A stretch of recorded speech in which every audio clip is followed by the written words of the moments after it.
And joining me in the studio is Professor at Nasarawa State University, Professor Uche. He is a professor of capital market, to talk about matters arising from the CBN deadline on old Naira notes and issuance of new notes. You're welcome to Weekend File. Thanks so much, Jumai. Quite a dilemma there, don't you think? Oh yes, but the fact remains that it has to be acknowledged that it's a good policy. Many people agree that this is a good policy, with all the merits. Whether you talk about the cost of printing currency on the part of the central bank, whether you talk about the cost of even destroying currency, whether it is with respect to the cost of processing cash on the part of commercial banks, the cost of moving cash about, and even the cost of securing the cash. Of course, these costs on the part of commercial banks eventually get shifted to the bank customers. So there are merits, no doubt. And another thing to note is the fact that cash-based economies are usually associated with high rate of corruption. I think studies have shown that if you reduce the incidence of cash transactions, you also tend to reduce bribery and corruption and all that. But be that as it may, the preponderance of opinion out there is that yes, it's a good policy, but the deadline of 31st December is not appearing realistic. Yes, it's not appearing realistic on the basis of the fact that the new notes, have not circulated, enough, and also the fact that whose fault is it? Because we've seen the new notes being distributed, sprayed at parties and events across the country. So who is at fault now that the common man can't get access to these notes?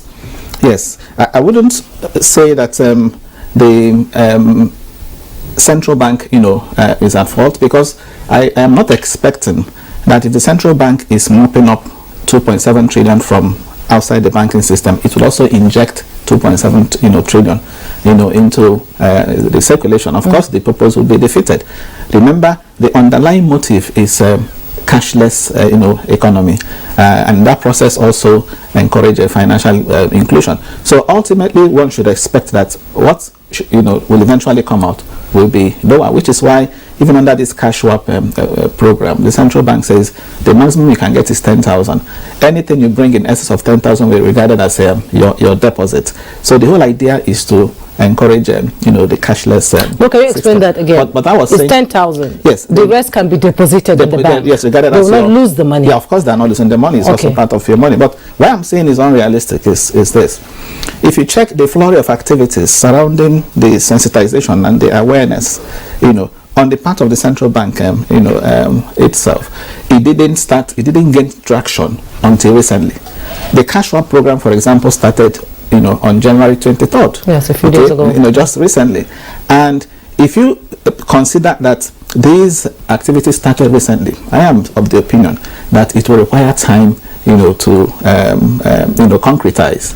So January 31st, to me, appears unrealistic, which is why I also think that by Tuesday, on 31st January, I expect the CBN governor to do a press conference and also say, of course, give an up-to-date report on how much has come in, and then say what happens to the old notes that are still outside beyond January 31st.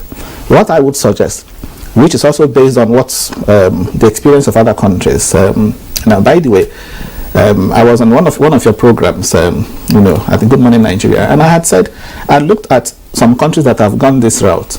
And I identified at that time some of the unintended outcomes that were likely to happen, including hawking of the new currency, including collusion by commercial banks, yes. Okay, and including rejection of the old notes even before the end of the deadline, which is already happening. A number of shops today are no longer collecting the old notes. Meanwhile, the central bank says the old notes are still legal tender. So I had said these are things we should expect, and that the central bank should be on the watch out for. Be on the watch out for them.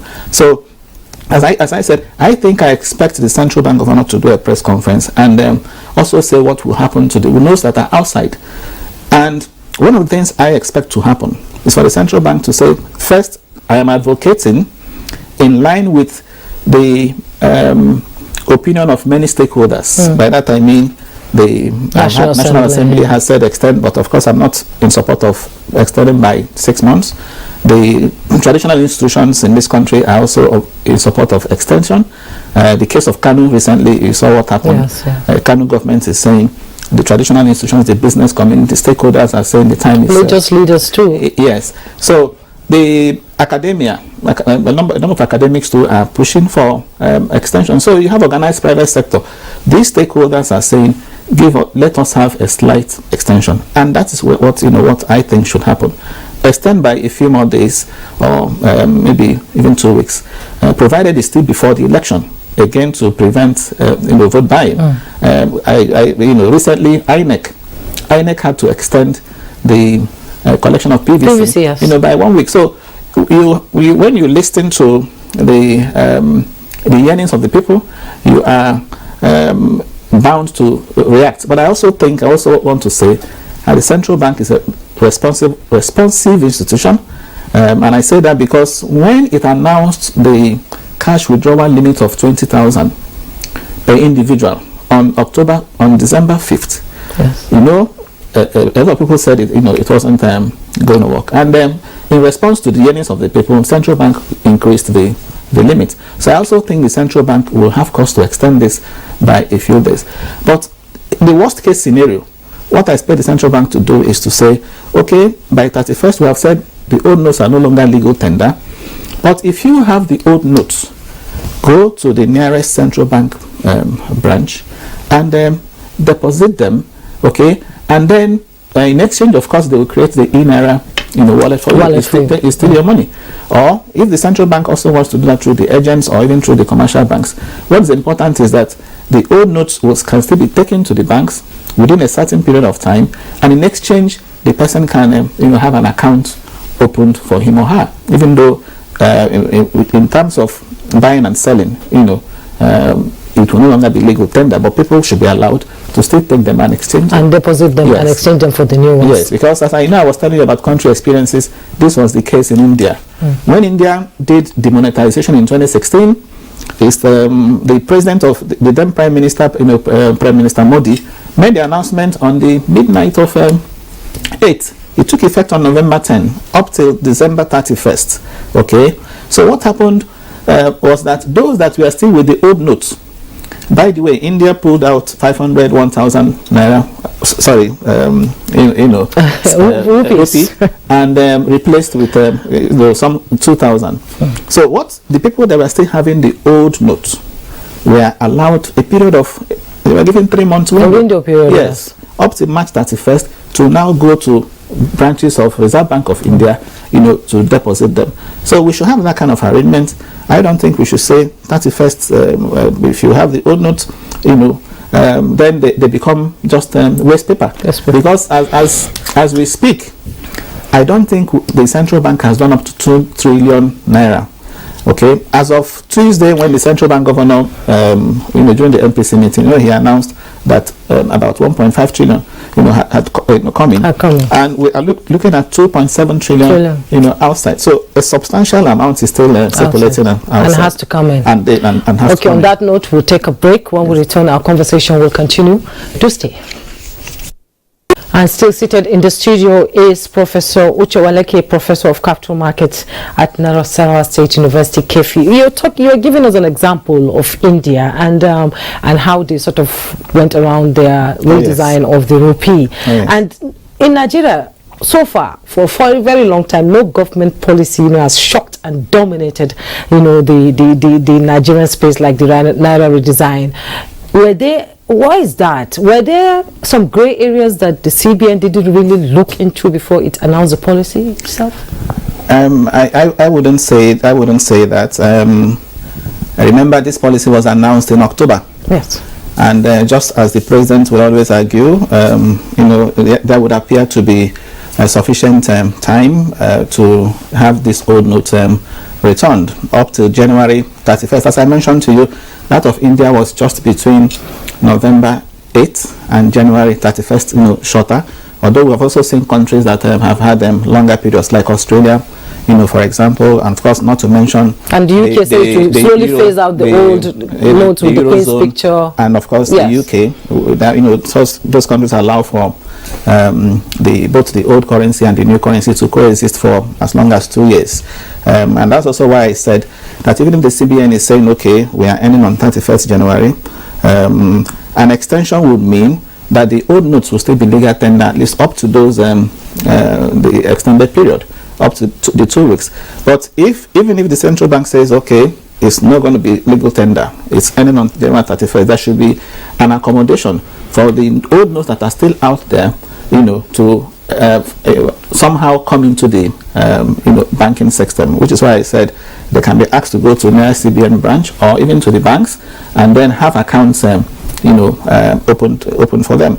One thing is sure, you see, the policy is likely to lead to a contraction of the economy, no doubt about that.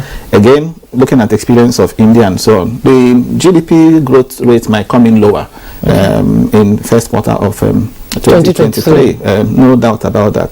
But that's in the short term. In the medium to long term, GDP is also likely to pick up. But what is important now is to ensure that a lot of this money come in, and to also ensure that even the ones the central bank, the new notes that have been produced, go around. Okay, just today I tried to buy. I wasn't having cash on me, and I wanted to buy banana and groundnuts. So I went to the nearest POS, and the POS said it wasn't having the new notes. Meanwhile, the banana seller was insisting I should provide the new notes. So that is the kind of scenario, and it's not just. You can imagine this Abuja and Lagos. You can imagine what is going on in these other areas. But I'm sure the central bank already has their staff monitoring this. Yes, monitoring. Yes, all over the country. And I'm educating people too. Yes, by the time they now come back on 31st January and bring their feedback, the central bank, will now will not have a choice but to announce either an extension or to announce an arrangement whereby the old notes will still come in. Okay, briefly before we go, the hoarding of the notes by banks, will there be penalties? Briefly. That is what I said earlier on, that these are things the central bank, should be. There ought to be penalties if it's confirmed that banks are actually hoarding. But the banks will tell you that they don't also have these notes. The banks will tell you that out of the bulk they have submitted, maybe they get 10%, of whatever they have submitted in the new notes, in return for new notes. So the banks themselves will tell you they're not having sufficient, new notes. But again, there's no ruling out the fact that there will be one or two instances where bank officials are colluding to ensure that these things are not actually, they are going to maybe giving them to their customers, high net worth customers. That's why you find them in parties. Yes. Okay, Professor Uche Owaleke is a professor of capital market and at Nasarawa State University. He was here to talk with us on the new Naira redesigned and matters arising. It's been a pleasure having you on Weekend 5. Thank you, Jumai. My pleasure always. Thank you so much.